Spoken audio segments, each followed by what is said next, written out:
Hey there, is everybody in here? It's Cliff by myself tonight for the Iron Mountain Hour. I'd like to welcome you to the show. Tim is not with me tonight. He had something come up, some busy stuff that Tim's like to do. I'm sure he's rolling around in the floor, making a lot of noise, making people uncomfortable somewhere. But we're gonna have to try our best to get on without him tonight. We got the little synth music here in the background. Let me turn that down from Dustin that made for us. Yeah, so I'm going to be talking to myself tonight, and hopefully some of you out there in the chat will join in with me, because, you know, talking to myself is, well, I don't know, I'm pretty practiced at that. I kind of do it all day, but Einstein said the definition of insanity is doing the same thing over and over again and expecting different results, but it actually turns out that he was wrong about that, because quantum theory does appear to be at least a somewhat of a basis for the way that reality actually works, and Einstein was using that to argue against the idea of quantum theory. But you know, some people say when you're talking to yourself that, well, you're all right as long as you don't answer yourself. But I gotta admit, I answer to myself. The problem is, it comes when I start listening to myself. That's when I really get in trouble. But yeah, I'm sitting down here. It's kind of cold down here in the man cave. Well, I don't really want to call it a man cave. That kind of sounds like, I don't know, it kind of sounds like an LGBT thing. That's not what we got going on. We actually had in this area, you remember the movie Something About Mary, where they had the scene with all the gay guys getting busted out in the field?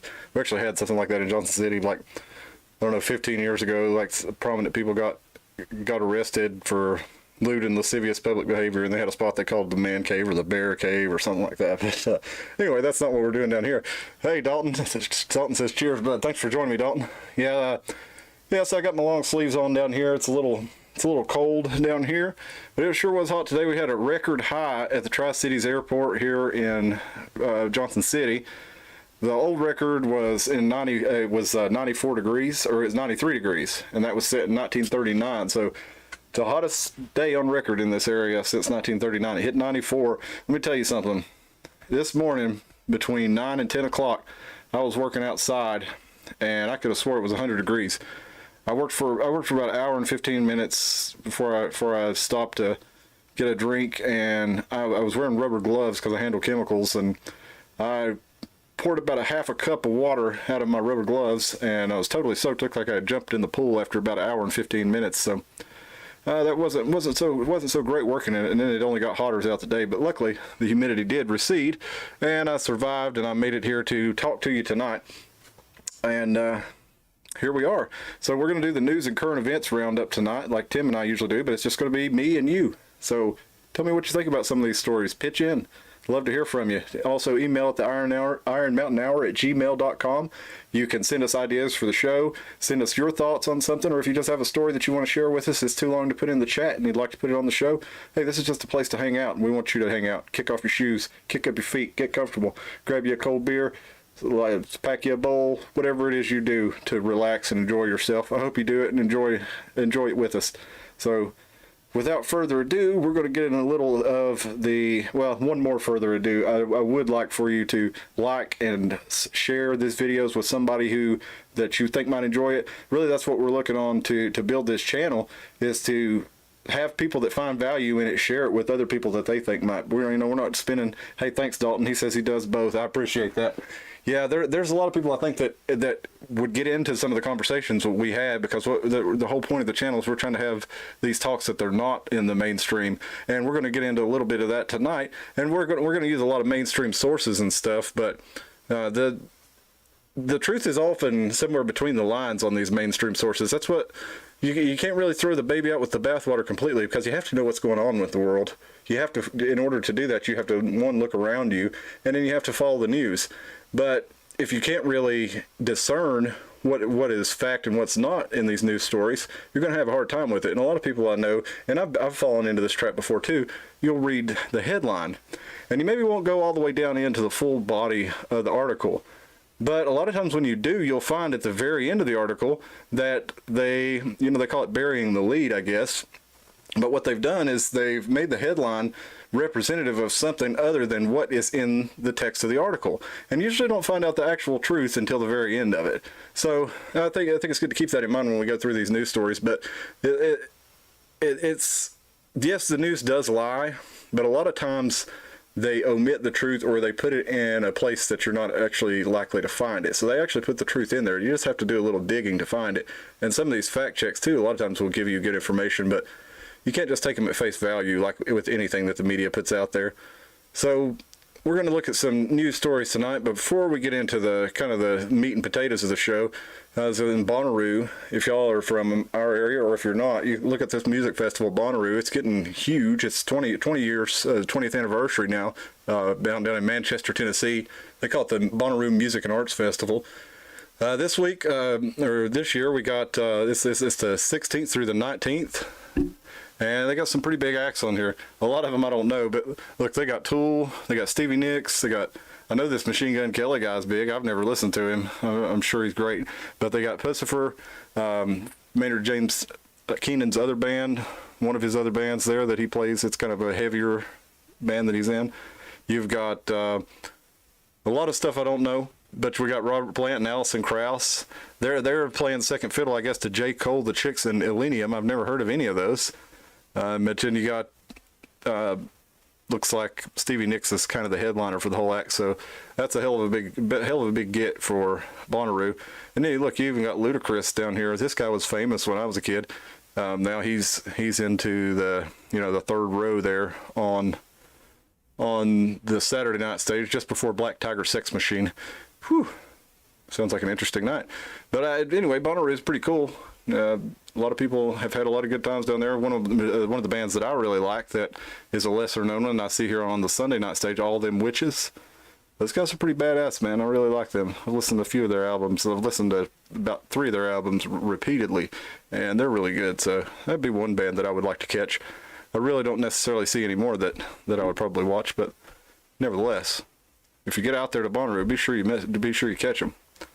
Now, like I said, we had the record high in the Tri-Cities airport today for heat, but we have luckily the TVA. Although I have given a lot of shit to the TVA for a lot of different reasons, I do have to say they are at least looking like they're trying to plan for us to have power in this area, because a lot of the Great Reset that we've talked about and a lot of this environmental social governance stuff that we're going to get into in some of these shows has really involved the lack of, or having a lack of energy. They don't want us to have enough energy to live the way we have been living because they say it's bad for the planet. So therefore they are reducing the ways that we can get energy and increasing the cost of it. So I think I guess it was kind of surprising to me to see the TVA saying they were moving towards a modular nuclear reactor system where they have lots of small nuclear power plants. But they put a post out today on Twitter, which it's reset on me and closed. But basically they put out 30,000 kilowatt hours of electricity, and it topped a record too. So without them putting out the power, or somebody putting out the power, maybe they just happen to be the ones to do it. So maybe we shouldn't thank them, since they, nobody asked them to. They just kind of have the authority, the Tennessee Valley Authority. But nevertheless, they are putting out that power. So it's a double-edged sword, I guess. Even though they want to collect our data through smart poles and smart cities, and I don't know what they want to do with it, but hopefully they're just using it for electric stuff. But there's a lot more they could do with it, so we got to keep an eye on these folks. But let's get on to some of these other stories. So at the border, on the Mexican border, we got 2 women arrested trying to smuggle fentanyl in their bodies at the border. A couple of women in El Paso were stopped by Customs and Border Patrol for attempting to smuggle fentanyl in their vaginal cavities at an El Paso port of entry. Now, see, here's the part I don't get. They're going through a port of entry. Sorry, I had to have a swig there. They're going through a port of entry. The border is wide open. I mean, you've got stories this week about caravans of 10, 15,000 people coming right to the border. You got stories from the Border Patrol saying that people are hopping right over left and right. And, a lot of people are, a lot of people that in, say, libertarian or center-right circles are actually kind of open borders. But even if you are, the open borders are being used to basically exploit us. So in a perfect world, yeah, we wouldn't have to have borders, but unfortunately this world isn't perfect. So But here's what I don't get is why is this lady coming through the port of entry if she come off across the border? They say that most of the drugs that they seize are at port of entries, but I'm like, yeah, that's where you're fucking looking. Of course, that's where you find the most drugs. That's how a lot of people use the argument to,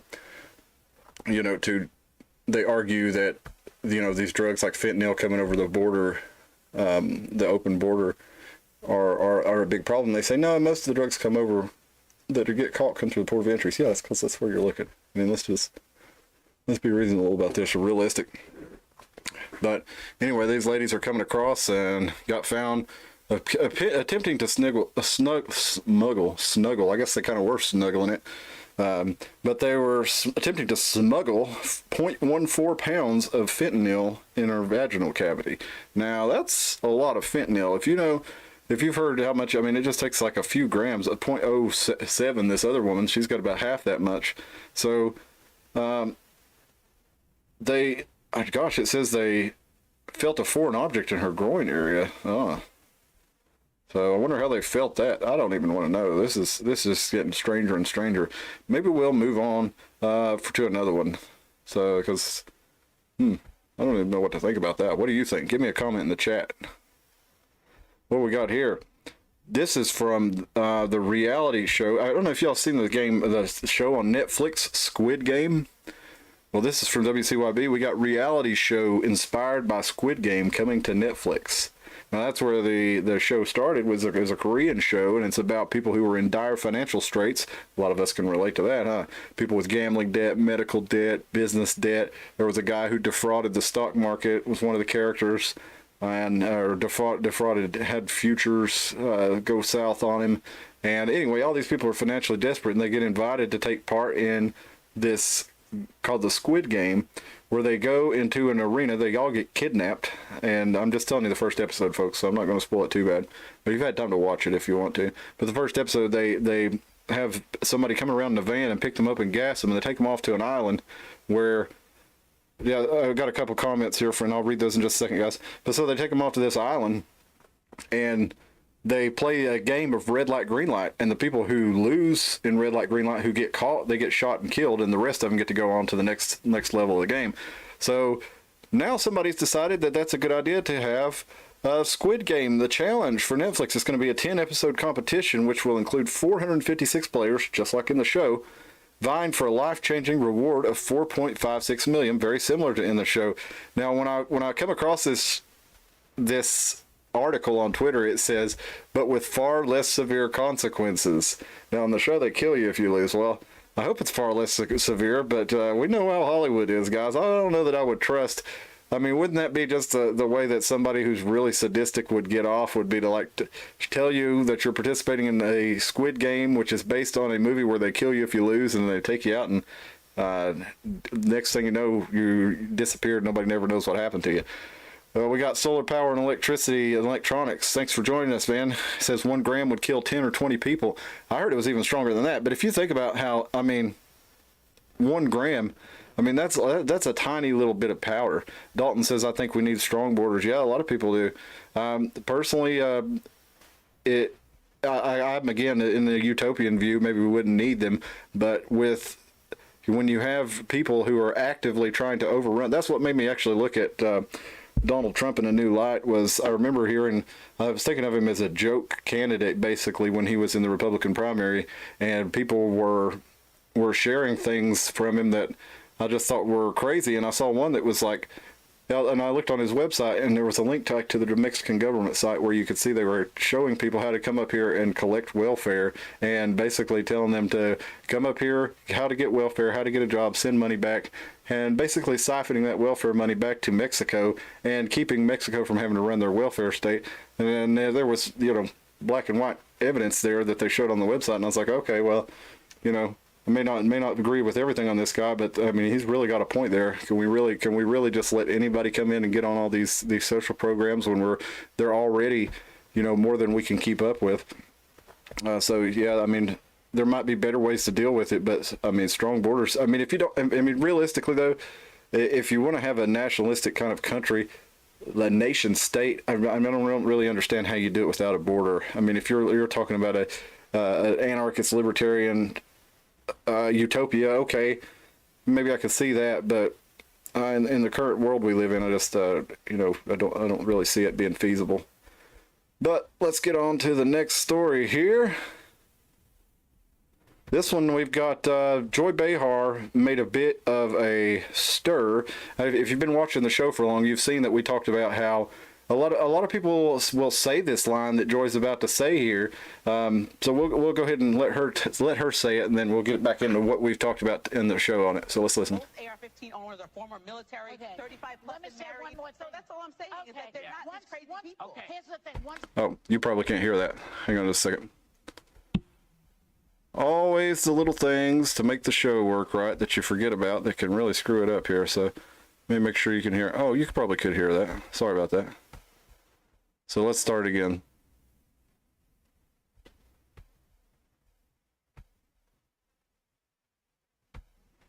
I'm working on it, folks. I'm working on it. Most AR-15 owners are former military, 35 plus and married. So that's all I'm saying is that they're not these crazy people. Okay. Here's the thing. Once black people get guns in this country, the gun laws will change. Trust me. You see the way she looked at her? She's like, oh, she looked betrayed. Well, she should.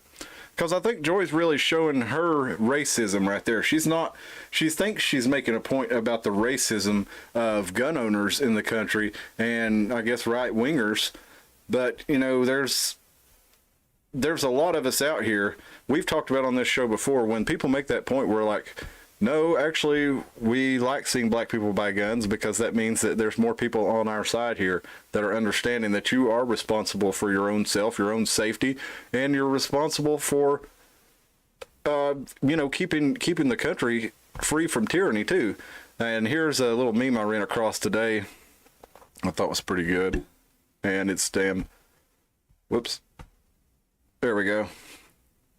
LOL, I bet a lot more people of color bought guns. White males would support gun control. And then you see the white guy and the black guy talking, hey, want to go sweet gun? Want to go shooting? Hell yeah, brother. And then, the bleeding eye liberal, I don't even want to call him a liberal. Because, look, I used to be what would be considered a liberal, and I still get called a liberal sometimes by conservatives. I'm not, but obviously. But this bleeding-eyed guy down here who wants the black and white to be fighting. You're supposed to be racist. They want us fighting. They want us divided. I think it was Dennis Prager. He's a conservative guy, but he was talking about how in the 60s they started changing the culture. The culture used to be, right and wrong, moral and immoral, and then they kind of stop looking at that and let's look at color. Let's look at black and white, regardless of morality. Let's look at male and female. Let's look at master and oppressor, or however it is that they say it, or whatever. But they put everything into these binaries that are not based on morality. And then now they talk about everything being non-binary. But it's like you're the one that divided everything into class, slave and master, oppressor, and in our modern society, we really don't have to have that, but it seems like there's people who are always picking at those things. And I think morality is kind of right and wrong is what matters more, or what works, versus what in some arbitrary construct that you've made up. Because, when you just look at somebody who, if you just look at their skin color and you judge them by their skin color or by whether they're gay or not, you're really not getting much of a picture of the person. And, there's a whole lot more to them than that. And to categorize us one way or another simply because we're one color or another, or one sexuality or another. I mean, really, if you're binary, or if you're non-binary, then that means you are not binary. So you can put yourself in another binary. Sorry, I just thought that was kind of funny. Got to thinking about it, because you're still a binary system. You're either non-binary or you're binary. Anyway, that's what happens when I start talking to myself, folks. Guys, just chime in anytime. I don't want to be like Jeb Bush up here, like, please clap. But come on, chime in. Let me know what you think. We got this article here from. This is from MSN. Why black people are looking for safety in gun ownership. It says a rise in hate crimes and anti-black vitriol sparked a 58% increase in black people purchasing firearms in 2020. Now, I wonder where they got that is what caused it. Now, 2 days after the man shot, now this guy, of course, this is after Buffalo. Yeah, I mean, you could see it, but this has been an ongoing trend. It's not like this just started after Buffalo. Yeah, this particular guy here that they're talking to, yeah, he brought one after Buffalo, and that's good. I mean, if more people had been armed up there, this guy would have had a harder time. Even though it's in Buffalo, that's a pretty hard spot, and the person actually, if you can even call him a person, this monster actually said that was one of the reasons he chose that, is because of the lack of gun ownership in that community and the strong gun laws that kept people from being able to own them. And he says in the first quarter of 2021, the NSSF report revealed 90% of gun retailers reported a general increase of black customers, including an 87% increase among black women. And you wonder why I said Moody? He works for the federal government. You look at Buffalo, you get the feeling this could have been... No. This was before Buffalo, guys. I think it's because everybody sees that people are... One, the DAs are not charging people. The police are not arresting people. And when you call the police because there's an angry mob on your yard, the police are more likely to arrest you. And so you're better off just taking care of your own safety and then calling the police to write the reports, because that's all they're really there for anyway. You know, they're there to take you to justice or whatever, but they're not there to protect anybody. So really, if you want to be protected, if you want your family to be protected, that's on you to take care of. And there is a really good way to do that, and that is by owning and becoming proficient and carrying a firearm. It's the ultimate equalizer. It makes an old lady be able to stand up to, a King Kong, Hulk Hogan kind of guy. And I often see, this talk about racism being the reason that us gun owners don't want gun control. But gun control laws were originally passed to stop blacks from being able to own guns.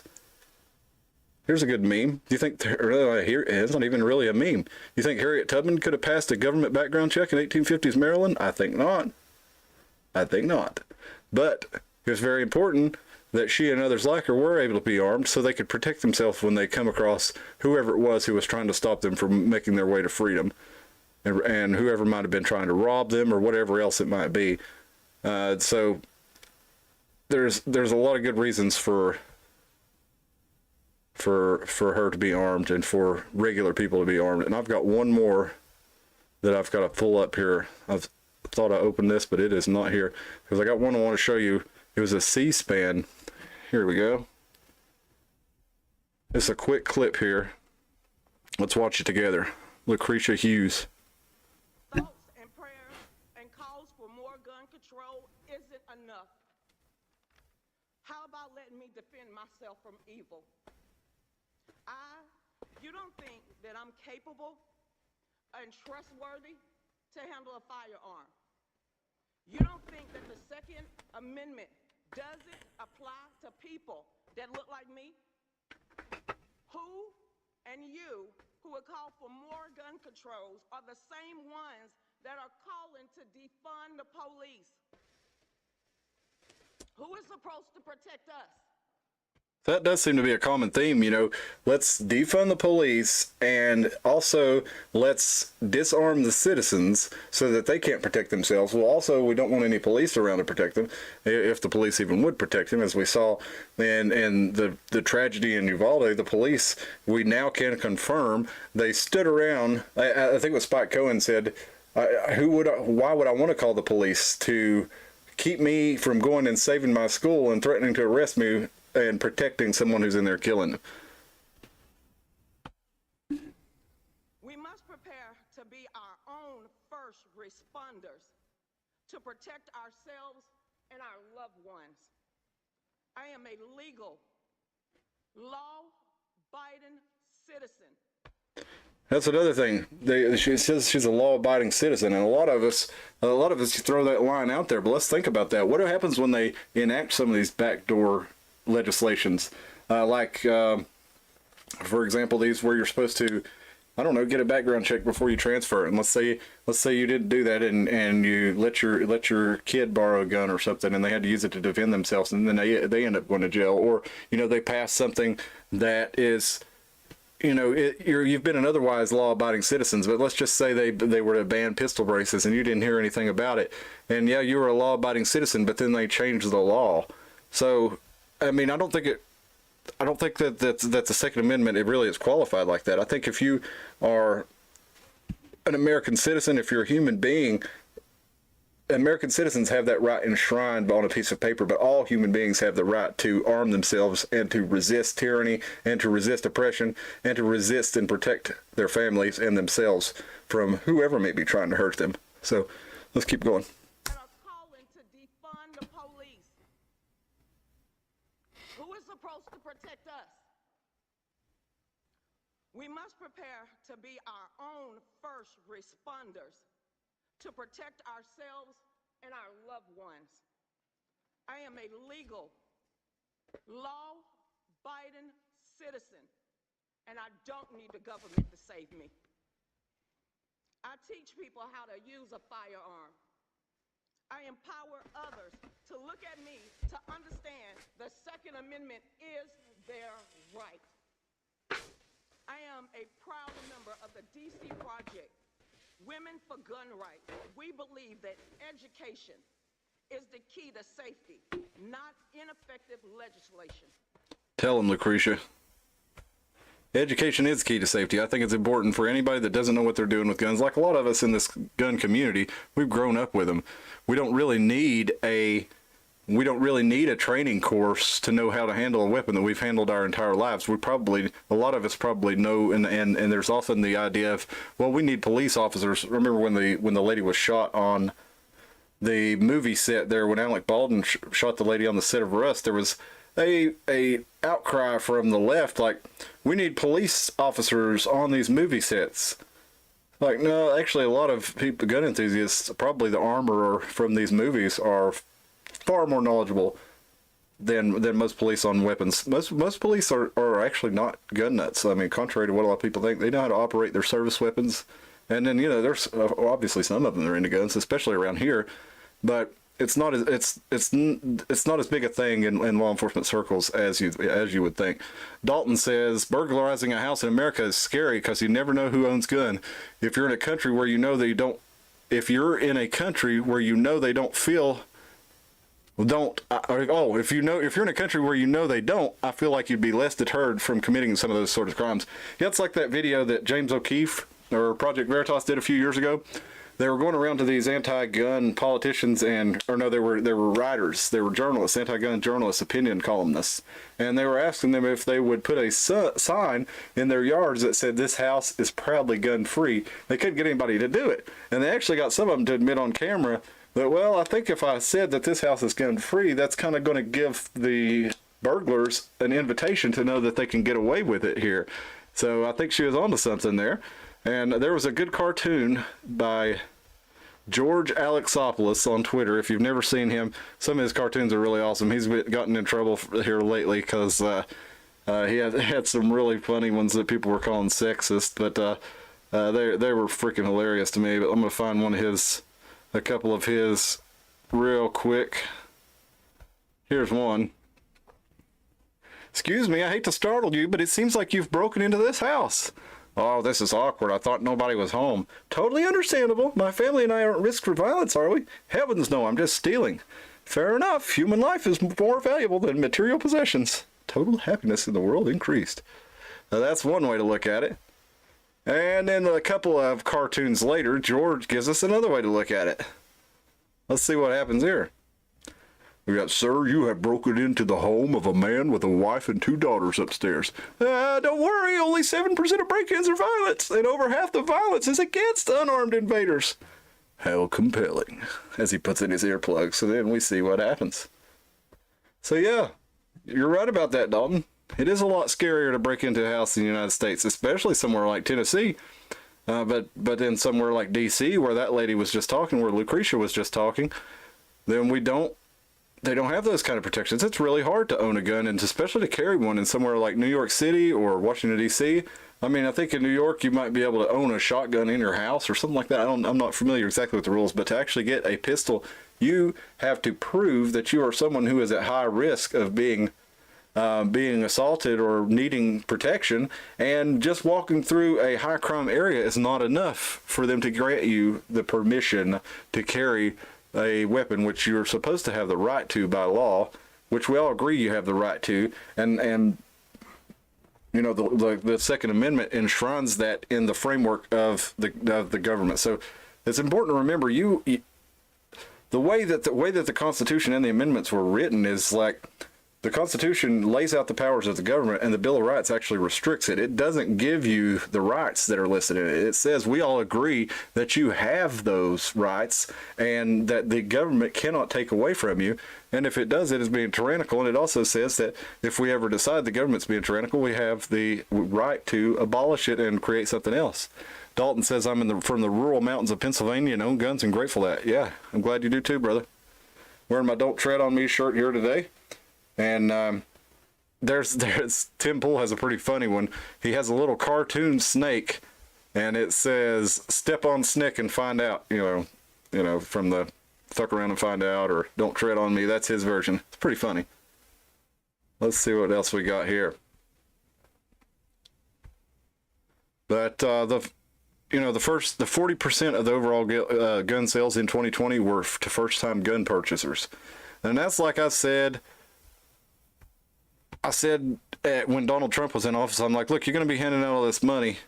What you got to do is you do the Second Amendment Protection Act, and you give every American a gun or money to buy a gun. And then I got thinking about it. Well, that's really what the stimulus was, because most people took those stimuluses out and went, I bought a gun. I think I bought two with that stimulus money. And, you know, I saw a lot of other people around in the gun shops then, and it's like everybody knew what was happening. They saw these lockdowns coming. They saw the toilet paper shortages. They saw the way people were carrying on violence in the streets every day. Remember, this was during the George Floyd thing too, or in the lead up to it and right after it. People were buying a lot of guns for that because they thought a mob of angry rioters might come and burn their damn town down. Okay?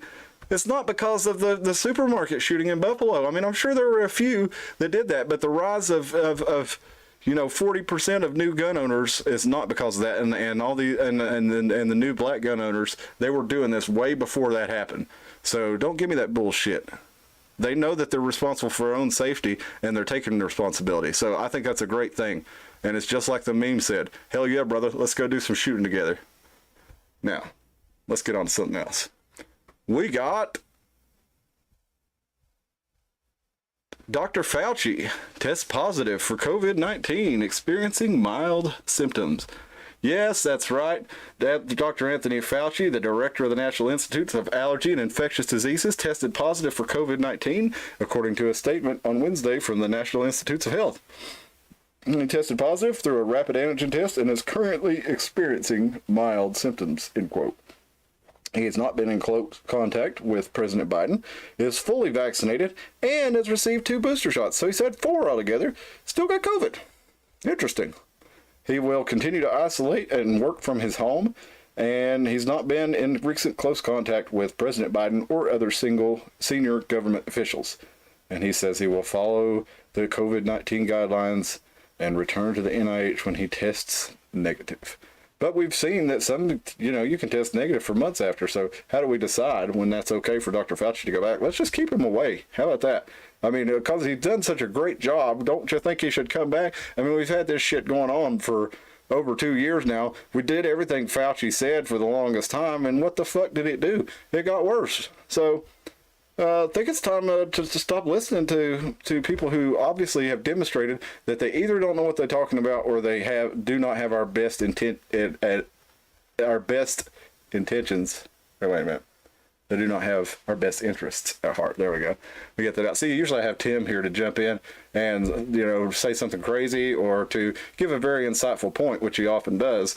But it's usually more entertaining when he says the crazy stuff. But usually when I stutter for something to say, I got Tim right there to back me up. But I need you tonight. So jump in the chat. Tell me what you think about some of these topics. Thank you, Dalton and Solar Power, for getting in on the conversation with us so far. Let's see. So Fauci, he's got the COVID. So what we're going to do? I know. Let us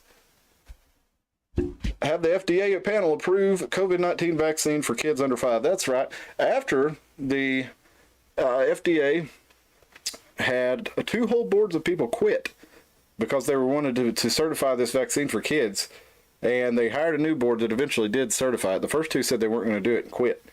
And so they brought in new people, and we remember the famous video of the guy saying, well, the only way we really know what's going to happen is to start giving it to these kids.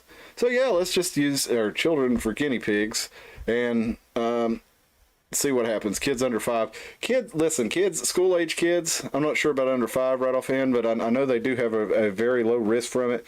But school-age kids have only a third of the chance of death that they have from the flu, from COVID. So I don't know why you would want to give them an experimental, even if the FDA approves it, it's still experimental in my opinion, because it's not been given enough to enough people for a long enough time to be able to tell what it's going to do to people. So if you want to get your kids vaccinated against it, I guess, that's your choice. Talk to your doctor. I'm sure there's some people who it makes sense for, immunocompromised people and whatnot. But I've seen a lot of stuff out lately. If you want to go watch Reese report on some of the stuff that morticians and coroners are finding in the arteries and veins of the vaccinated when they die. I mean, go look at some of this stuff. They were calling it blood clots. This is not blood clots. This is crazy looking stuff. I'm not even going to show it on the channel because I know it'd get it taken down. Matter of fact, our viewership, it was funny because we had, here was the curve. If I go into my YouTube Studio app and I look at the analytics on my channel, here's my curves, like a Bitcoin curve, kind of go steady going up, right? And it peaked, and then right when we talked about Pfizer, and what else did we talk about? We got into Big Pharma, and we showed some specific things about some of these shots that were not looking so good. And then our curve went boom. It's like YouTube stopped showing it. So I'm glad you guys found us. And if you're not subscribed to the channel and not getting notifications, it'll be hard for you to find them. Dalton says, I'm glad I never got vaccinated for COVID. It was always very suspicious to me, and I don't trust it. Yeah, I don't either. Even if I did trust the people who were putting it out, I mean, you got Gates funding Moderna, and you've got, Pfizer. I mean, they paid the biggest fine ever, the biggest criminal fine ever in the history of the United States over some of their drugs. So, and yet we give them massive government contracts. The bodies were riddled with microclots. I know what you're referring to. Yeah, Dalton, I'm telling you though, man, what I've seen in this last Greg Reese report, this is not clots. This is something else. Look it up, Greg Reese report, some of the vaccines for today. I don't want to even post it in the description because I'm afraid it'll get the video pulled. But hopefully we can talk about it at least. But look that up. And we've also got Edward Dowd, Wall Street analyst, talking about. He's famously come out and showed the data where insurance companies and Wall Street life insurance companies, they're seeing a 40% increase in all-cause mortality in working age people. I mean, that's insane. So something's causing that. And then you've got the sudden adult death syndrome that's been in the news lately. Let's see if we can pull that up.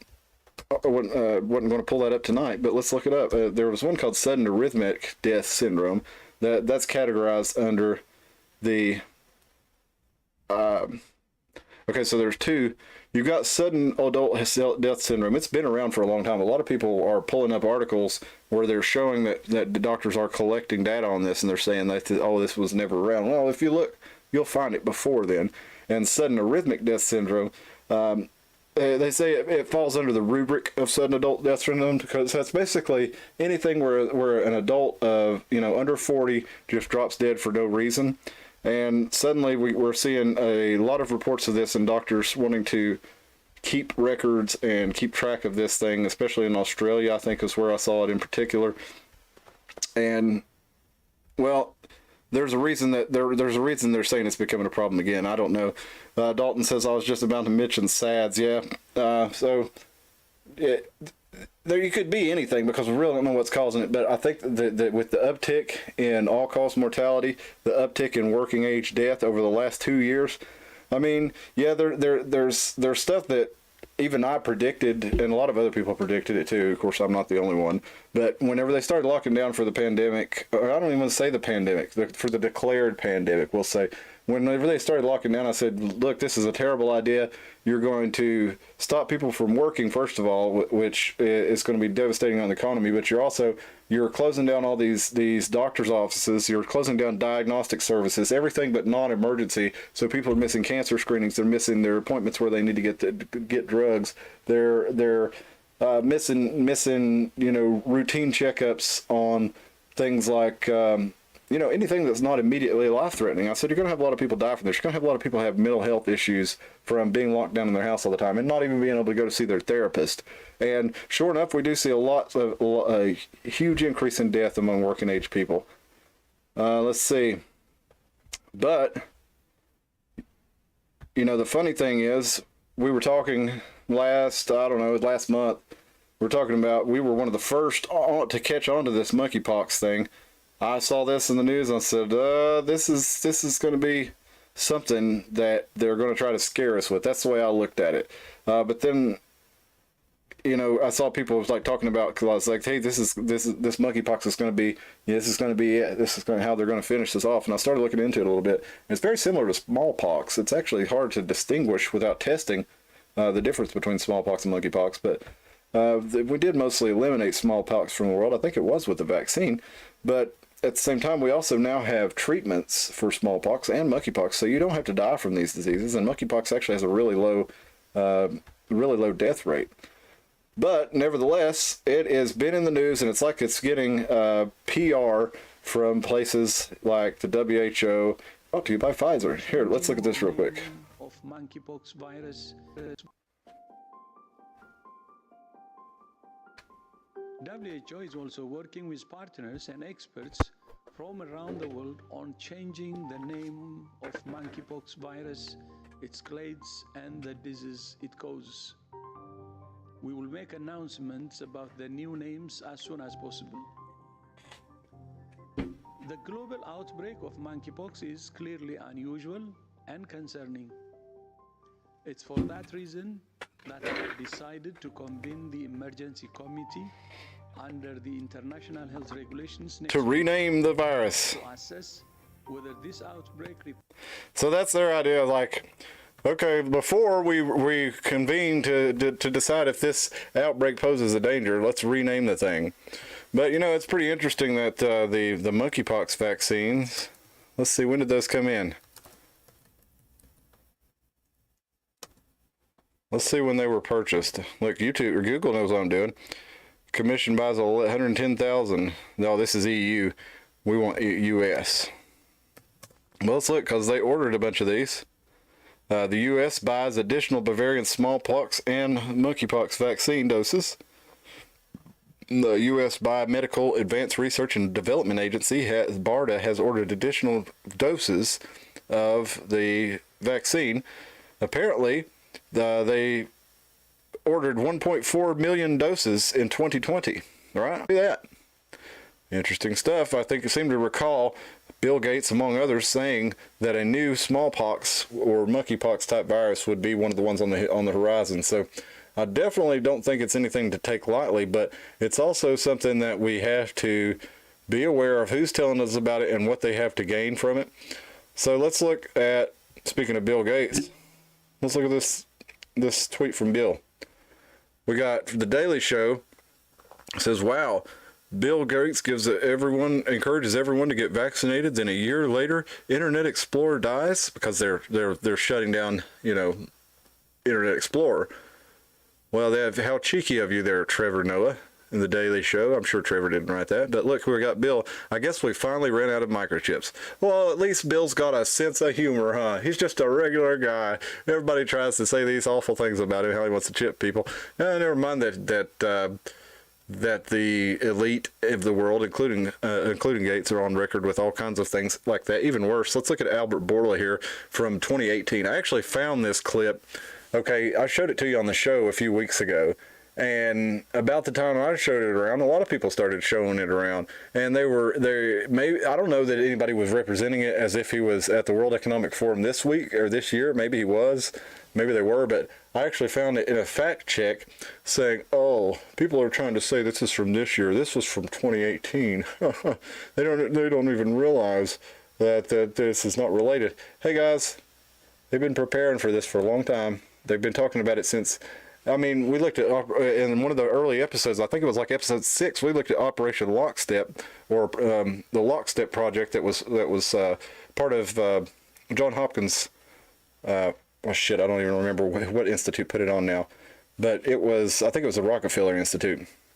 But it was a multi-part plan of assessing technology and future development, and one part of it was Lockstep, where they would basically get everybody to lock down the world together. And it's like they've been trying to find a way to do that. Lots of people have been predicting it for a long time. You can go back to True TV, Jesse Ventura's show. He had one episode on there with Alex Jones where they were talking about exactly what happened in 2020. They were talking about it back in 2010, pretty much calling the whole thing. But let's look at Albert Bourla from 2018 at the World Economic Forum. It is basically biological chip that it is in the tablet. And once you take the tablet, and dissolves into your stomach, sends a signal that you took the tablet. Oh wait. Oh, we do have chips for you to take in your pill, but it's for your good. It's not so we can track and trace and catalog. It's to make sure you took your medicine. So imagine the applications of that, compliance. The insurance companies to know that the medicines that patients should take, they do take them. It is fascinating what happens in this field. It really is fascinating. You ever see that movie Equilibrium with Christian Bale, where everybody has to take medications to suppress their emotions so that nobody can actually, yearn to be free or anything? They'll all just be good little robots and good cogs in the machine. And so Christian Bale, he starts skipping his doses of his drugs, and in order just to feel pain. This is oddly, creepily reminiscent of something like that. Now, how else would they know? Of course, in Christian Bale's his reality in that world, there was no trackable way, like I don't remember that there was, for them to tell that they were taking the pill or not. I'm trying to get through this without showing you all these ads, but next we're going to go to msn.com, and we're going to look at severe COVID-19 rare in unvaccinated people, survey reveals. But I thought it was the vaccine that was stopping you from getting it. And you see lots of people saying, well, I got COVID, but it would have been a whole lot worse. They said I might have died if I hadn't got the vaccine because I was so sick. You see that a lot. I think it was Chris Tucker who was famously do that. Everybody really gave him a lot of shit because he was really sick. He's like, oh, if I hadn't got it, I would have died. It's like, seems like it didn't help you, bro. Seems like you're not out of the woods yet. But yeah, the international survey also found unvaccinated people from more than 175 countries were more likely to self-care to prevent and manage COVID-19 infection.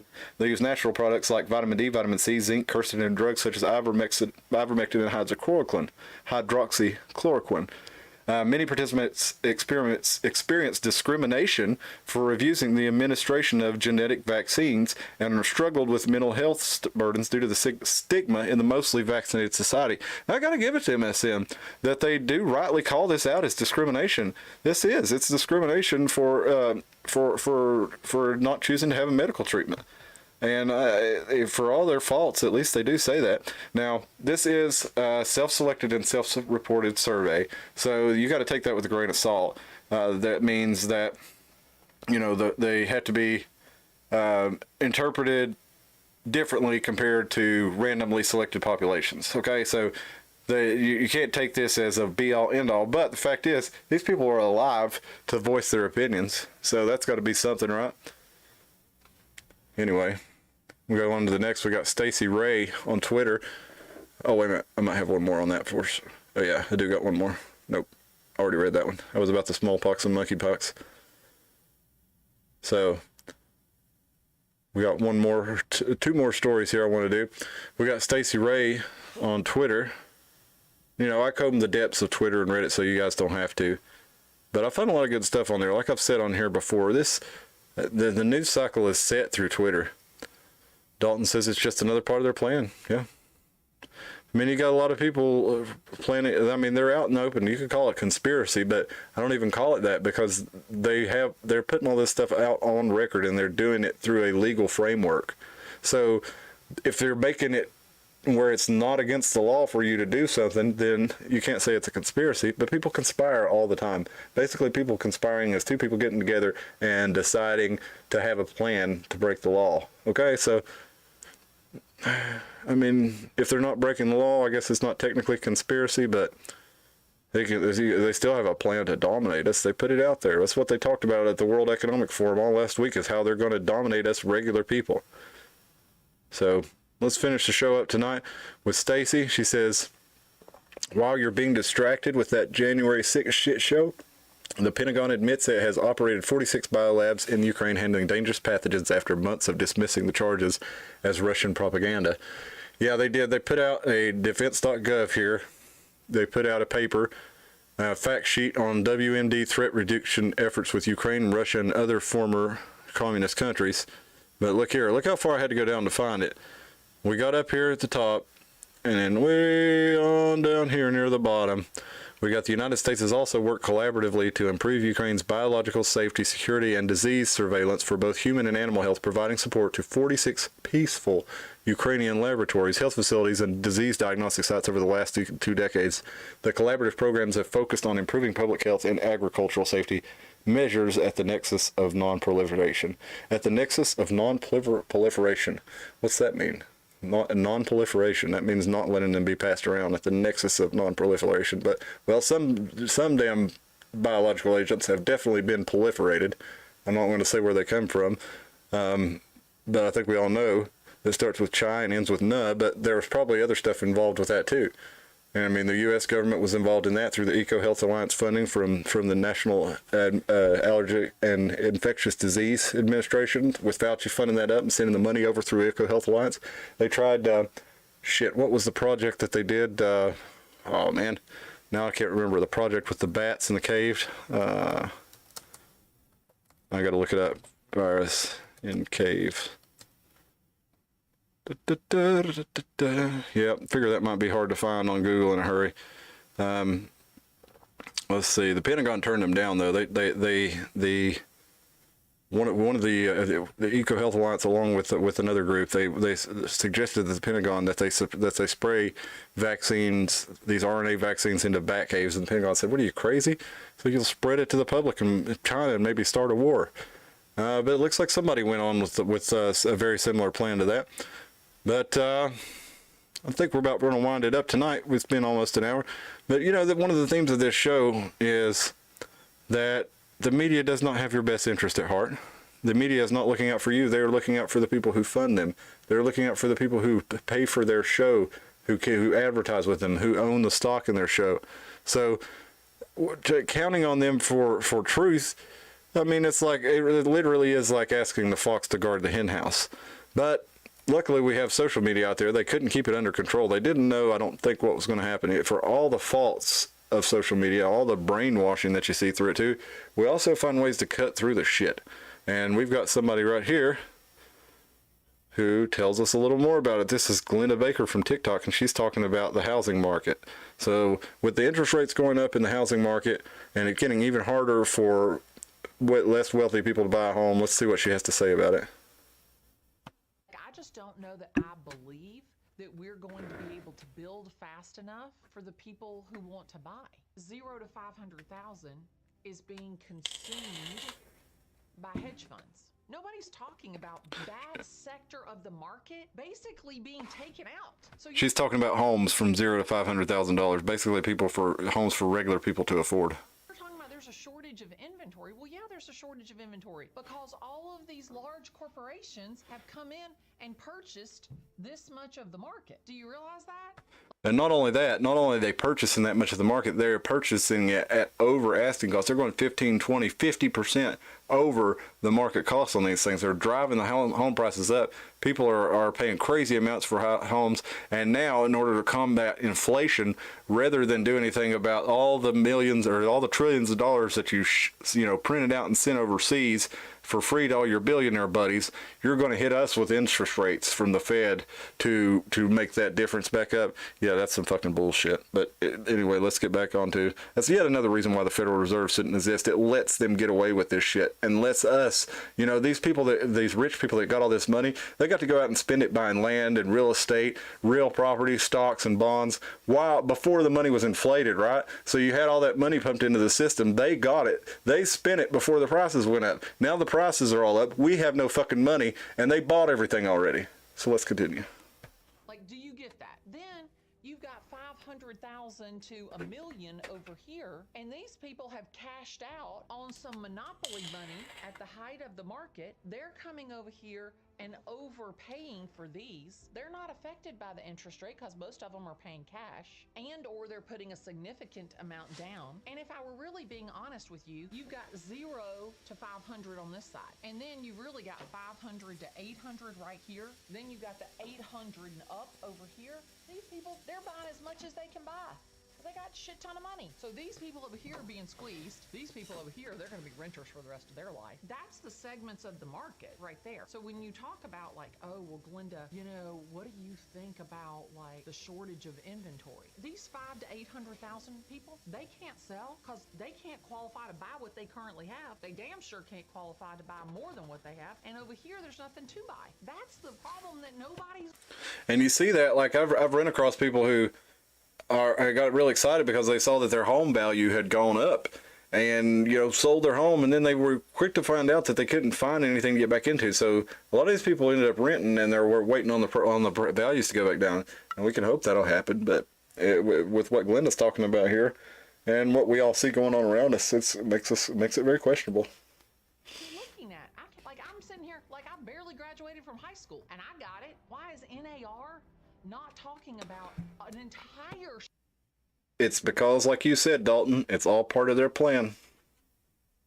segment of the entire real estate market is being consumed by Wall Street? Nobody's talking about that.